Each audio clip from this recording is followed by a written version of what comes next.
Hey guys, how are you? It's been a while since I posted a motoring vlog to the community and for the Market Sniper channel. So we've got a bit of a trading situation that's quite interesting. We've had quite a ascending bottom breakout on Bitcoin, and it then started to form a wedge, a rising wedge, and was going higher and higher. And subsequently, overnight, it even went a little bit melt up, which is the classic pop out the top. So in a wedge, you get three kinds of things that happen. A rising wedge. This is why they're technically not reliable for trading directionally. They can sometimes just melt up and run. So in other words, a rising wedge can sometimes just go up instead of the expected collapse or fall or sell-off. It can do what's expected and do the traditional technical analysis view of a spike down after squeezing and rising up. And then option 3, which it often does in a practical sense, but no textbook ever seems to mention except the HVF methodology, you get a pop out the top. You keep squeezing, people are desperate to get in, it keeps going higher and validating them. Then everyone goes into a fear of missing out. All the last weak hands that have been watching it and wishing they were in early and aren't, arrive late to the party and give it a pop out the top. This then leaves very little money on the table or the sidelines to come in. Short-term money. There may well be longer-term money, and you get your sell-off. And that's what's happened with Bitcoin. Quite a big sell-off, proper spike down, and then everyone panics. As my favorite philosopher-in-chief, the great Iron Mike Tyson once said, they all have a plan. When asked, he was asked about Bone Crusher Smith, who said, yeah, Bone Crusher Smith, the journalist, says, got a special plan for you, Mike. You know, he's worked you out, he's got a special plan. Mike Tyson famously responded, they all have a plan, and then I hit them. The concept behind that is many people in trading have a process or methodology that they're lightly adhering to, and then some nasty effects start to take place and the plan just goes out the window, and it's panic, fear, and emotional reactions and just survival. And you're either going to end up in a ring with Mike Tyson, or you've got to start adhering to your process and your methodology. What do you do with the Bitcoin on the sell-off? Nothing. It was signaled, its price behavior, it was probably going to have a sell-off. It could have melted up as well, but it didn't give you that. You earn your money by the things you do and don't do and the quality of the decisions you make. That's trading.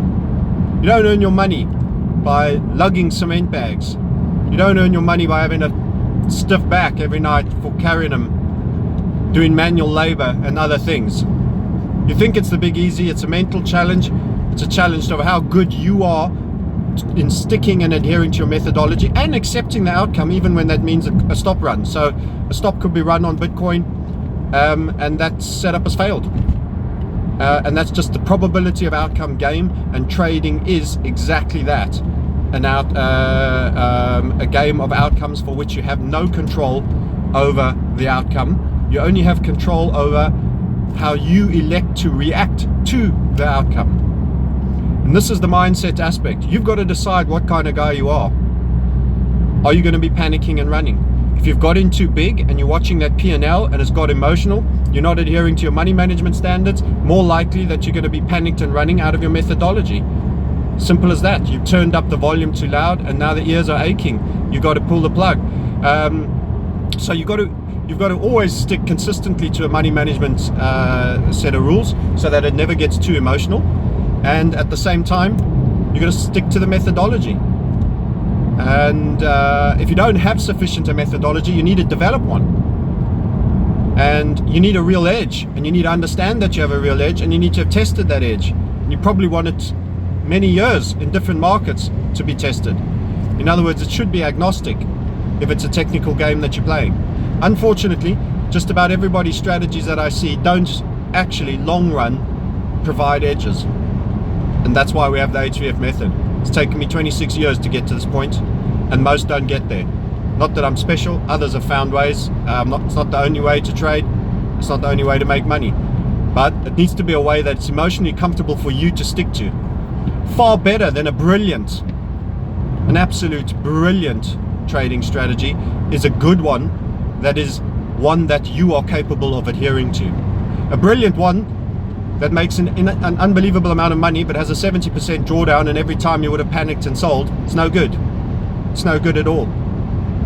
What you need is a good method that you're capable of adhering to. In other words, the emotional journey it gives you is such that you can bite your bottom lip and hold on. And if you can't, even on a good strategy that isn't over testing you on things like drawdown and how it works and number of winners and number of losers, you either need to work it yourself and become more emotionally robust, which is a mental and emotional development, or you need to find a methodology that is even less testing. My personal experience in teaching and delivering the HVF method is it's the most emotionally comfortable method that most people can adhere to. The reasons are the following. Our stops are very tight, so we're quickly wrong and taken out when we're inaccurate. When the actual setup triggers, we are abruptly and brutally taken away from our stop levels, and the trade moves quite quickly into a strong profit and generally remains there if it performs to target. That is an emotionally comfortable journey. Something that puts you in and out of profit half the time and then dips back in, and for which there is no substantial move away from your risk management point, is not going to be emotionally comfortable.